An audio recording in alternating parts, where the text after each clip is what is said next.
always at the stick. From who's got it better than us to brick by brick. It's always the 49ers way, from off-season to game day. Yeah, we talk back. It's the 49ers Cutback.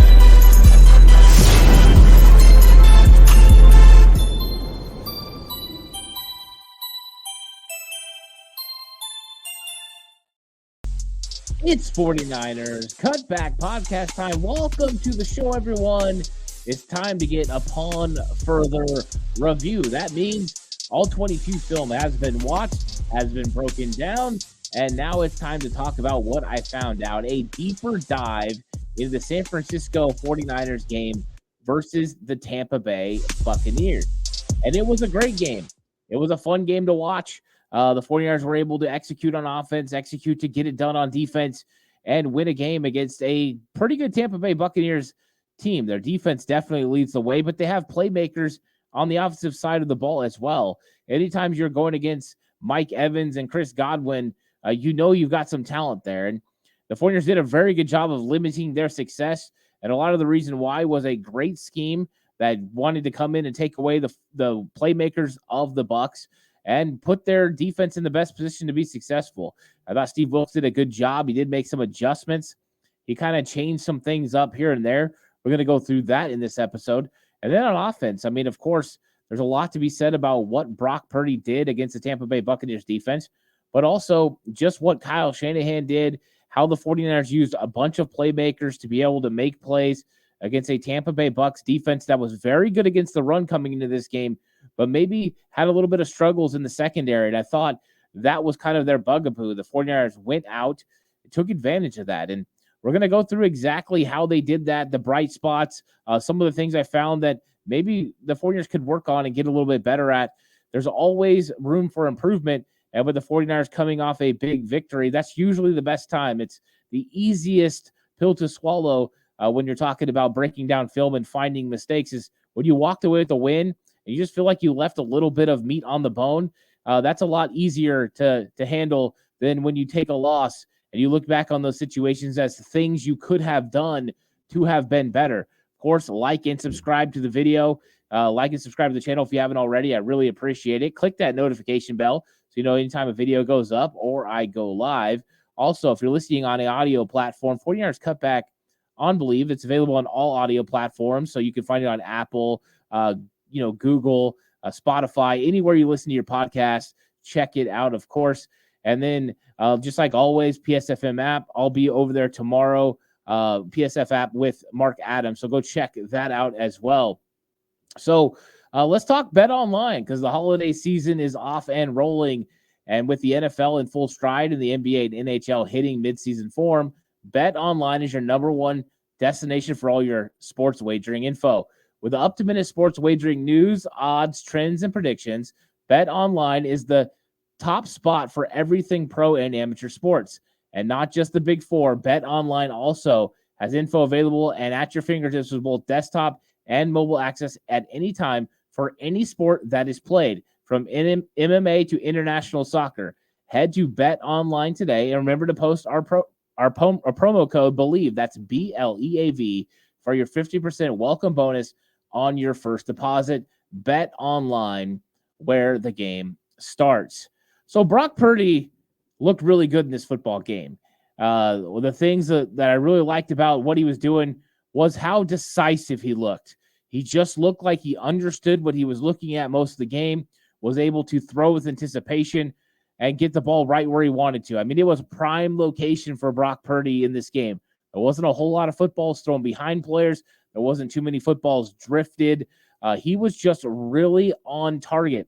Now, there was a couple of throws early in the game where he missed. There was one to Deebo Samuel that he threw on a slant. Deebo didn't really like the fact that it felt like he was getting held by Jamel Dean, but Brock Purdy threw it. Now, in that situation, Brandon Ayuk was actually the receiver he should have thrown to. Ayuk was open. They were definitely running tandem routes, and he went to Deebo anyway. So that was a play I'm sure Brock Purdy would like to come back. Just as perfect as his outing was, there was still some things that he can get better at, and I like that. Young players are still able to grow. So Brock Purdy just looked on on and on and on, the best quarterback on the field. I don't even think it was close, but he looks so decisive. And that was one of my keys that I saw was like, wow, this guy just knows what he's looking at, knows what he wants to do. And his ability to keep his eyes down the field when he's moving within the pocket or getting outside the pocket is definitely something that I'm growing to really enjoy about his ability to create and get extra time for his receivers to get open. That is something the 49ers definitely have lacked under Kyle Shanahan. That's part of the reason that Kyle Shanahan was looking for a more athletic quarterback instead of a pocket statue. He still wants you to be able to create in the pocket, which Brock Purdy can do. But he also wants you when things start to break down, be able to create with your legs, extend plays, and make plays down the field. And Brock Purdy's doing that at a very high level. He looked really good in this game, and his throws, are well documented. That throw that he made to Brandon Ayuk was an absolute dime. It was very similar to the one that he made up the right sideline to George Kittle the week before against the Jaguars. Brock Purdy right now is taking shots vertically. What does that do for the 49ers offense? Well, it's really going to get this offense rolling because this offense over the last several years under Kyle Shanahan has been very horizontal. Get the ball quickly to Debo, short, get it out to Christian McCaffrey, and McCaffrey's kind of come at the tail end of the horizontal-only offense. But that was it about. Get it out quickly, let these guys create in the open space, take a lot of pressure off the offensive line and the quarterback. Well, now we're seeing the ability to play vertically as well. And you don't have to do it very often. There just has to be the threat of it. When you have a threat of a vertical passing game, you make defenses worry about covering that deep third, that deep half. You make them consider that they're going to have to cover deep, middle, and short, and it's going to put them in a lot of strain. When you throw in the fact that the 49ers are very, very good at horizontal offense as well with quick screens, quick slants, quick plays to the outside, choice routes, whip routes, everything underneath, then you're making defenses cover all the grass. When that happens, you put defenders in awkward situations. A lot of times in zone, players have certain areas that they're supposed to be. Well, when you put two guys in similar in spots, they can put them in vertical stretches, horizontal stretches, and create openings to be able to throw the football. So then if a guy jumps one route, you know the next one's open, and so on and so forth. You just keep finding openings. And Kyle Shanahan is already one of the best of understanding what coverages he's going to get, what down and distance he's going to get those coverages, and then taking advantage of it. I think one of the keys to that was the first touchdown of the game to Christian McCaffrey. He goes with a bump motion. They motion Christian McCaffrey out to the left. It's man covers. Devin White goes with them, and Devin White has an outside leverage. Why does Devin White goes outside? Because he knows he has Antoine Winfield to help on the inside. It was a cover one. He has that help in the middle of the field. So what happens is you get him out there, right? He takes outside leverage because they don't want to have any situation where Christian McCaffrey runs an out pattern, 5-yard out for a touchdown on Devin White.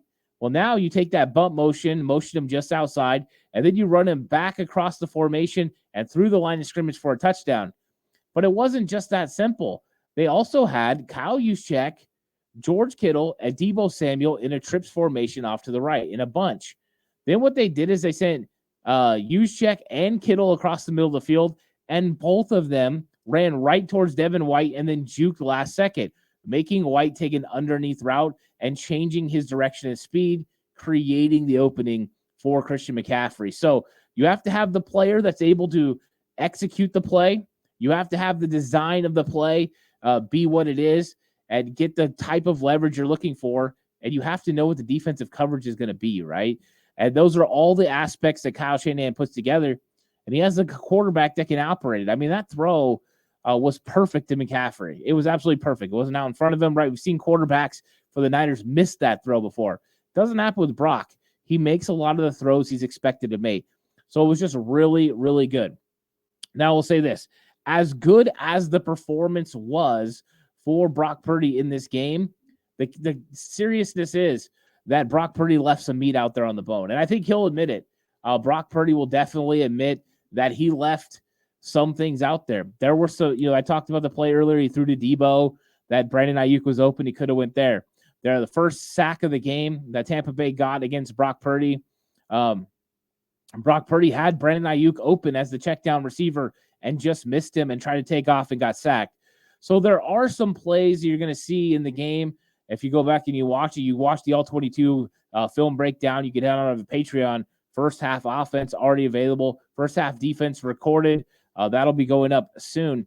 You can find that there are plays here and there that potentially, Brock just didn't get, or maybe the 49ers didn't adjust to, that they're going to want to get to. It's not just that it's Brock Purdy that missed him. It could be other situations, right, where it wasn't called or dialed up right from the very beginning. And then there's sometimes you call a play as a play caller, and the play is doomed to fail because the defense calls up just the right defense.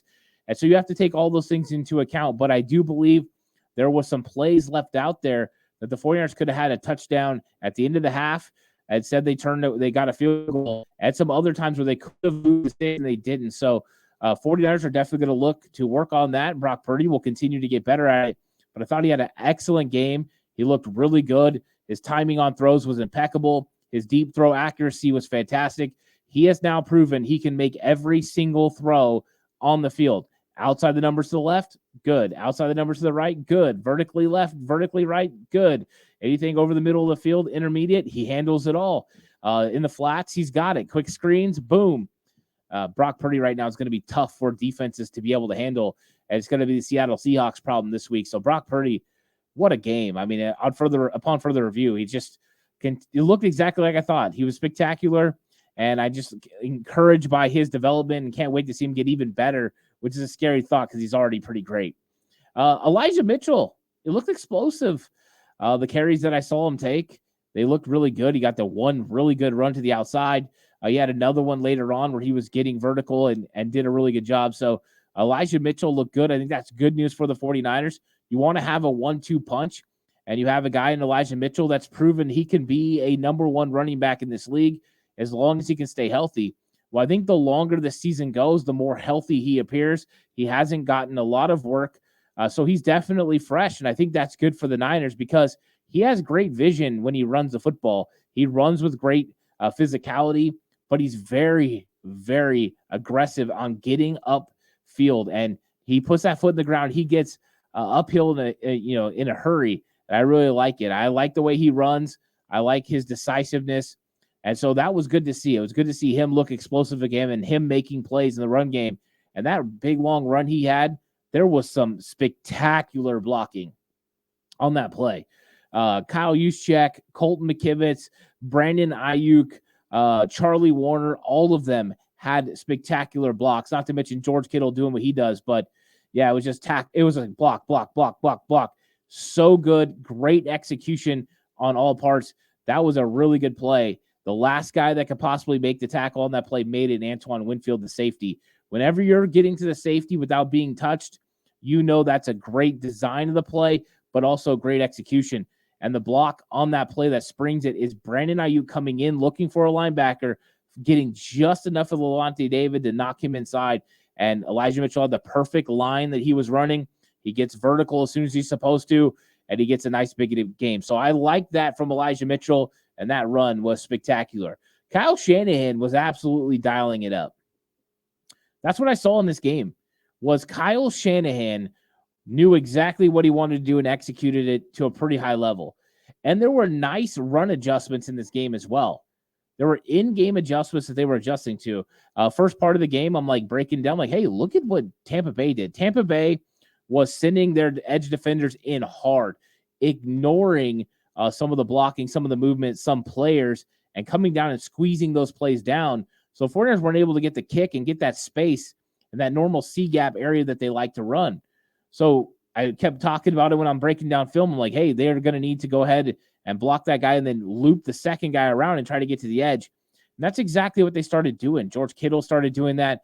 So the 49ers and Kyle Shanahan were making in-game adjustments in the run game to make sure they could still be effective and efficient in the run game. Because when they are, that pass game is even better.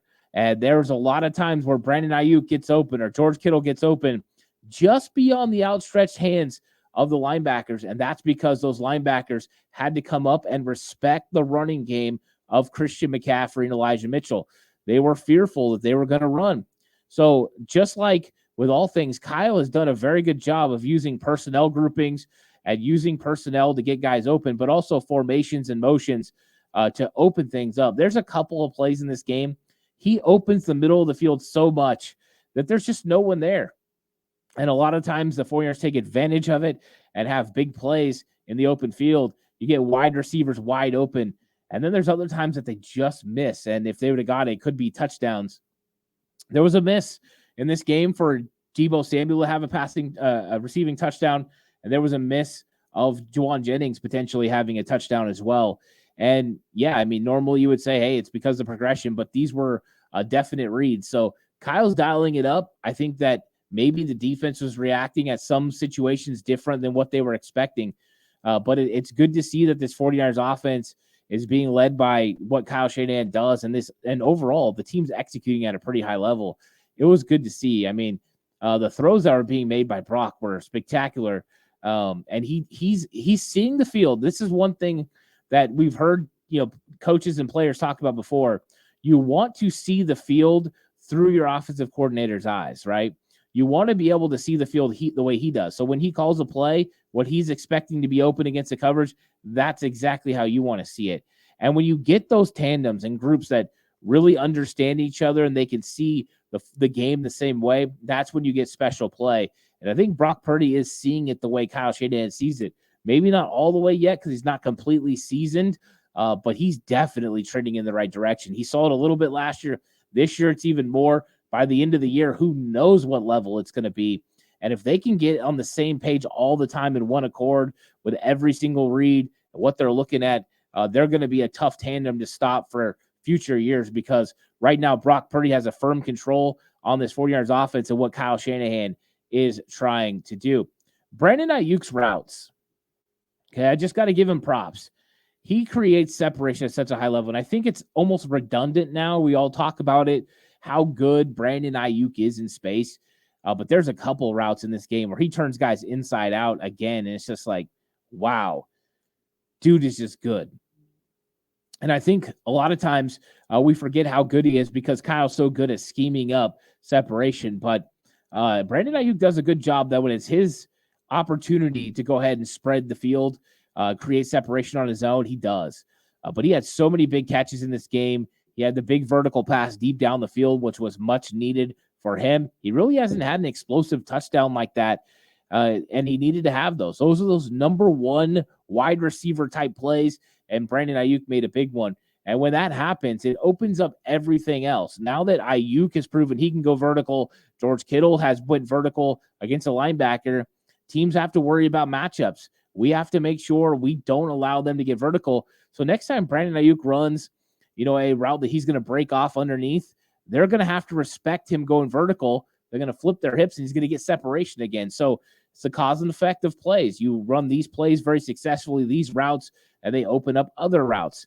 And so now it's going to be easier for him to get open. And that's funny to say considering how good he gets open right now. So Ayuk doing routes was great. His blocking, once again, superb. Brandon Ayuk is earning his money. And I know in the locker room, there was some conversations. A player walked by and said Ayuk was worth $20 million a year. Trent Williams walked by and said, no, he's worth $25 million a year.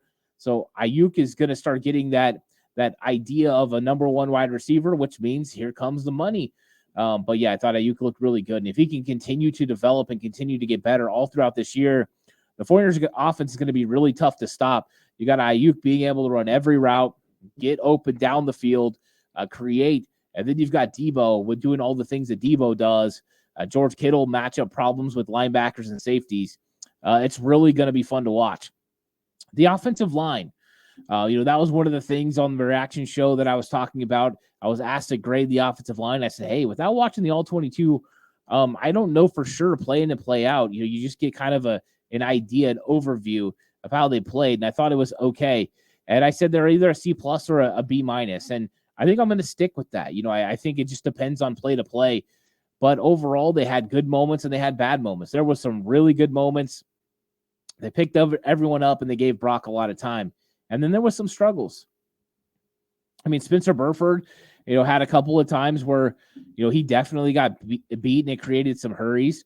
We had some other opportunities, where Unfortunately for Feliciano and Brendel, they got to deal with Vita Vea, and Feliciano did everything he possibly could to keep Vita Vea off Brock Purdy. But that throw that Brock made to Brandon Ayuk at the end, it was like the last drive, the very first play. I think it's like a minute 48 left, and Brock is able to get it to Ayuk on a little bit of an in-cut play.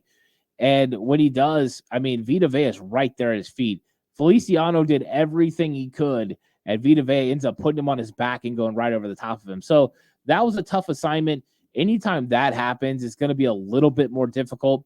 But I thought the interior offensive line held up for the most part. Was it a great performance? No. Was it a bad performance? No. I think it was a middle-of-the-road performance, a performance that was good enough to keep Brock Purdy upright. And there were times that they gave Brock Purdy a clean pocket, and still he had to run. So there were some coverage times where maybe receivers just weren't open. That's going to happen. But the Niners did a good job of opening some holes in the run game, getting Christian McCaffrey going. So that's why it wasn't all bad and it wasn't all good. The 49ers offensive line definitely did a good job in this game. Yeah, I know C+ doesn't feel like a good game, but it was. You're still missing your starting left guard and Aaron Banks. Once he comes back, Feliciano's playing pretty good. I don't know if he's playing like elite or anything like that, but you get Feliciano maybe rotating with Spencer Burford. It might be pretty solid. So I'm curious what they'll do on that offensive line. But Colton McKivitz looked good in this football game. I thought this is one of Colton McKivitz's better games. And, of course, he was dealing with injuries to his knee and ankle. So that's good, promising news heading into Seattle because they're going to have to make sure they hold up against the Seattle Seahawks pass rush. George Kittle just looks healthy. I mean, that was one of my keys or my upon further review grabs was that he looks healthy. His routes are good. His blocking's good. He looks excited. And, him and Brock Purdy, they're coming together again. They're starting to work good together. And anytime this happens, they started rolling last year, and George Kittle went on a torrent run where, he was able to get a lot of really good touchdowns and broke his touchdown record for a season in his career. And he's on a really good pace right now. Red zone success, vertical passes last week. But when you get George Kittle healthy to go with Debo and Brandon Ayuk, it's tough to stop them all. And then you throw in McCaffrey, and it's really tough to stop because there are matchup issues. George Kittle and Christian McCaffrey lined up on linebackers is not good. And Kyle dialed it up to get Debo lined up on some linebackers too. So those types of things can still happen. And the 49ers have been very, very good about using George Kittle and getting George Kittle involved in the offense. I think it's been very fun to watch. So I'm excited about him. And we know he plays good on primetime. So he's going to be hyped and ready for the Seattle game. And I look for him to be very good, both not just creating a separation in route running, but also blocking. And they're going to need to block good on the edge in the run game. And also they're going to need him to do some things in the passing game when they call for him to stay in. But they've been asking George Kittle to stay in to block less now than I think I've seen him in a while. So they're feeling more comfortable with their offensive line now that Trent's back. And I think they're allowing their running backs to do a little bit more in the pass blocking game. Christian McCaffrey did a really good job in pass protection. There was a couple times he held up for a while. So bravo to Christian McCaffrey on that. On the defensive side of the ball, Fred Warner is just special. He's just doing everything right now. I mean, the guy is making plays. He's so fun to watch because it was during their losing streak, it really looked like what was going on with Fred was he was just doing too much. Fred was out there and he was trying to do everyone's job. He was trying to be super Fred. And we've seen this happen to Fred Warner before, where he's just trying to put the weight of the team on his shoulders. He tries to carry the team, and he really doesn't have to. They got a lot of good playmakers around him. You got to allow them to do their job. He's got to trust them, and he's in full trust mode. He's doing his job, and he's trusting his teammates to do their job, and he's making plays. You got a guy that got a half sack. He had 12 tackles. He caused a fumble. He's just doing a lot of big-time things, and he's setting the tone for this 49ers defense. So it was good seeing Fred make the plays that he's making. A lot less missed tackles than they had during their losing streak. So it's been impressive. I've been excited to watch what the 49ers have been doing, and really led by Fred. So Fred's been doing a really good job. Debo, he was on. Debo was on.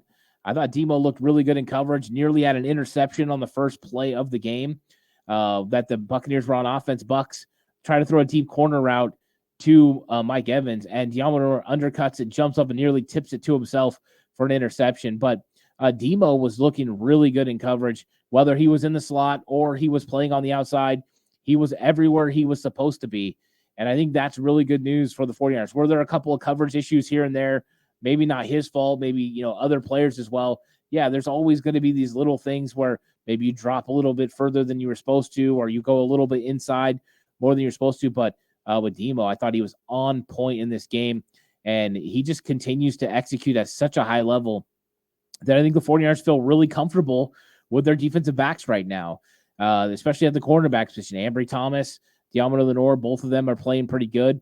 It's working out right now with Ambry playing on the outside and Demo playing on the inside. Now, with that being said, 49ers definitely did give help to Ambry Thomas. So when Ambry Thomas was on the outside lined up against Mike Evans, the 49ers made sure they had Tashawn Gibson over the top to give help. They were not going to allow Mike Evans to be a game changer and have some big explosive play over Ambry Thomas. And I think that allowed Ambry Thomas to play tighter coverage underneath, to not give as much ground as he normally does, and not give away any of those easy throws. We know Ambry Thomas gave up the touchdown to Mike Evans, but it wasn't really just about Ambry Thomas giving up the touchdown. Number one, that was the first catch Mike Evans made during the game, but he knew he had inside help from Tashawn Gibson, so he plays it outside, which he's supposed to do to take away the fade. That's why you give the inside help from Tashawn Gibson. But Gibson took it away early. If Baker Mayfield throws it, then it's a pick six for Tashawn Gibson, which would have been a huge play. Baker Mayfield double clutches, give him credit.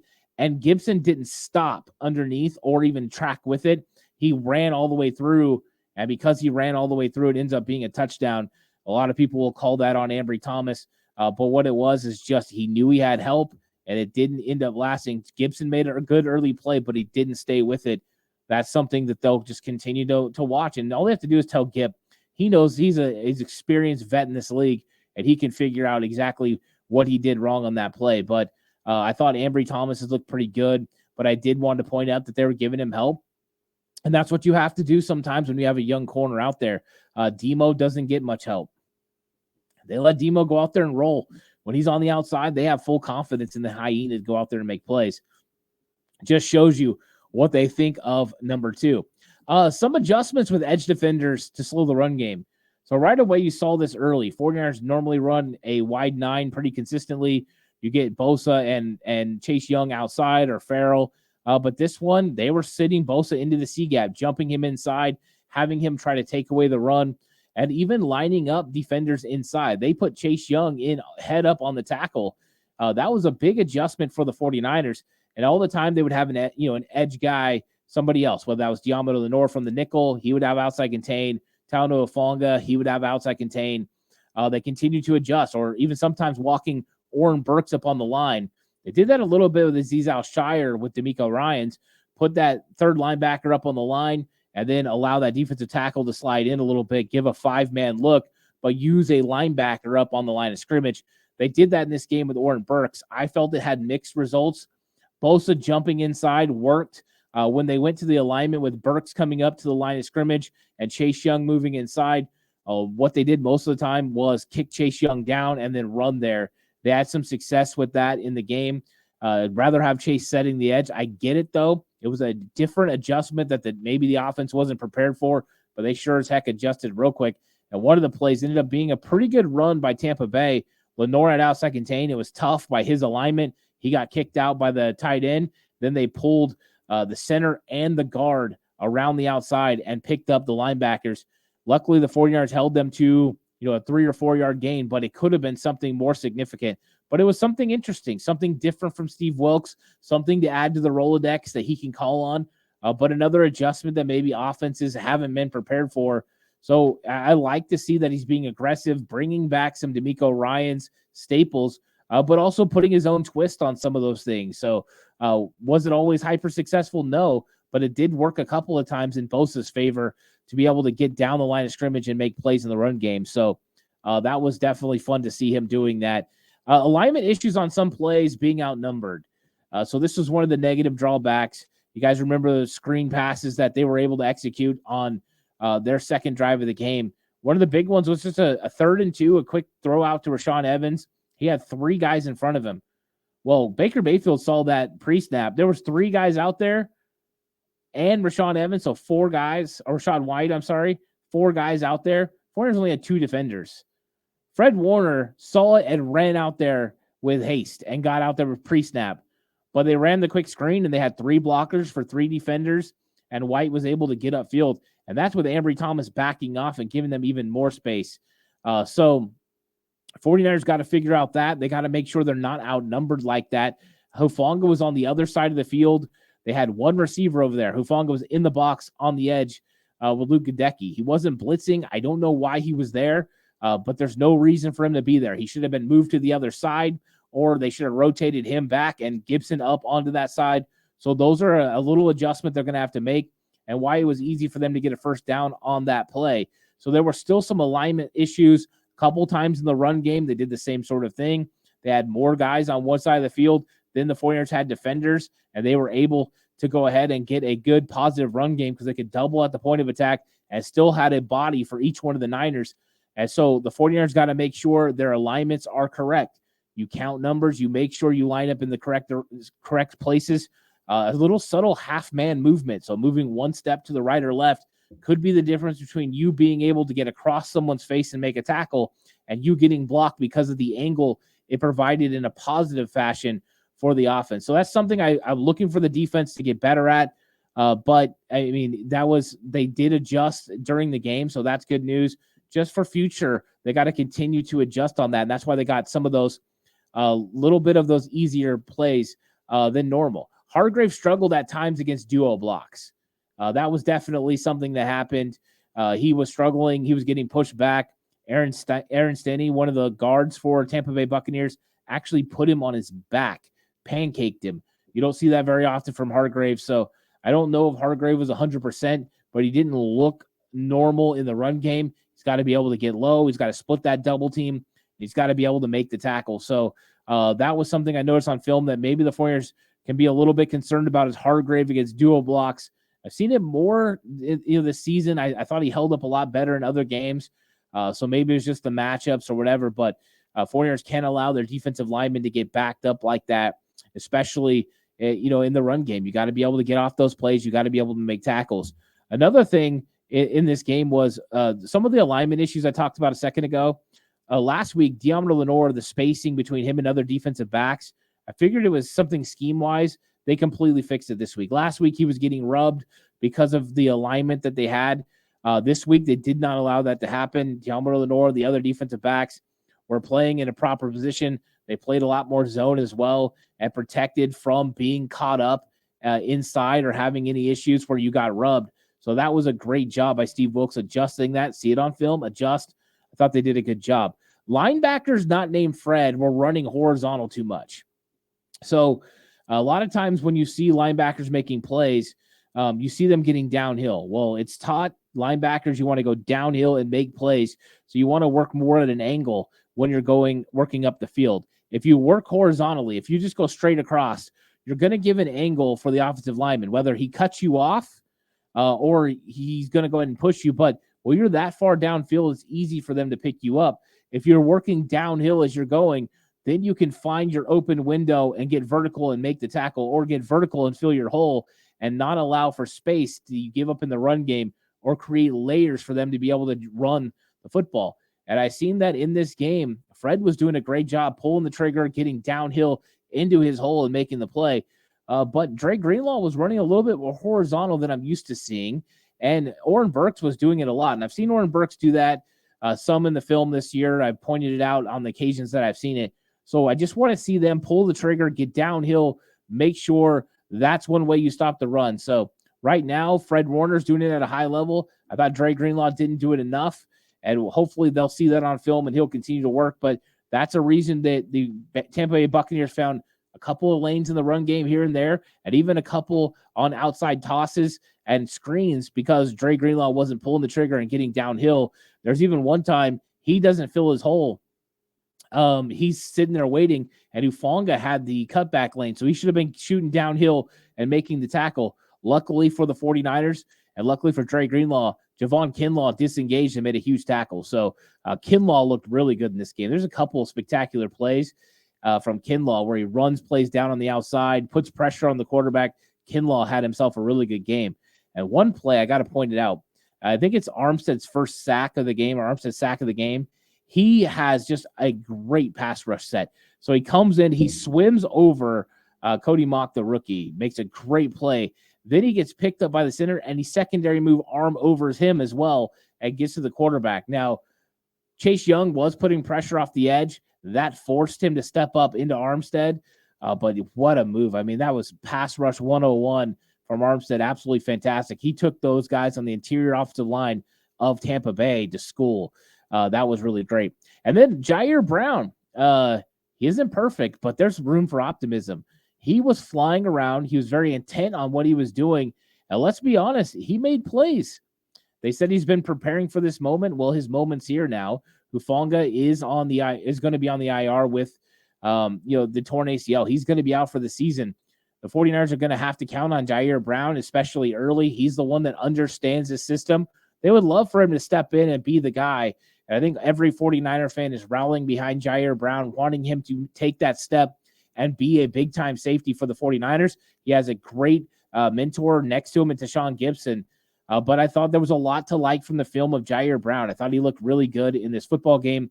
And that's ultimately what you want. You want your team and you want your young players to be developing so that when it's their time, they can step in and make plays. And that Jair did that. The interception, the wherewithal to be in the right position and then make the catch. That was a tough catch to make. The coverage on Mike Evans might be one of the most impressive plays because they were bringing a blitz off the edge with Isaiah Oliver from the slot. They're trying to get home, trying to take the pressure off of their secondary. Baker Mayfield gets just enough time. Isaiah Oliver gets a hit on him. He releases the football. And Jair Brown, this is where it gets good. Yes, he's right in his body, but he turns his head towards the football. As soon as you do that, they think you're looking back for the ball, and you're less likely to get a pass interference call. So he did a good job not having too much contact with Mike Evans, getting his head turned around, but being in the right spot at the right time. That can leave us all optimistic for what Jair Brown can do for the San Francisco 49ers this season, because now they're going to have to count on him. They're going to have to count on that safety position of Jair and Tashawn Gibson to play well. Yes, he's not Hufanga, but you can't have huge drop-offs. You have to have players that can go out there and make plays. I think Jair Brown is one of those guys. So upon further review overall, I thought this was a very good game for the 49ers. I thought they executed at a high level. I think they're trending in the right direction this season. We've seen the big-time players for the 49ers make big-time plays. Brock Purdy continues to develop. I thought that was nice. A lot of the secondary issues have been worked out over the last couple of weeks, whether it was just alignment and assignment, just how they're playing, a lot more stingy, a lot more sticky. So overall, it was a good film to watch. The 49ers are building in the right direction. It's super exciting. And thank you for watching. I hope you'll like and subscribe to the channel if you haven't already. Listening on audio platform, 49ers Cutback on Believe. Please give it a 5-star rating. And on Wednesday, I'll be on the PSF app with Mark Adams. Go check that out. That'll be at 2 p.m. Pacific. You can download the app on Google Play Store or on Apple. You get that. So thanks you guys so much for coming through. This episode of 49ers Cutback brought to you by Bet Online, where the game starts. More content coming this week. It's going to be a quick week. Thanksgiving game is just around the corner, but I appreciate everyone coming through. I'll catch you guys on the next one. Until then, stay safe. And remember, the right way is always the 49ers way.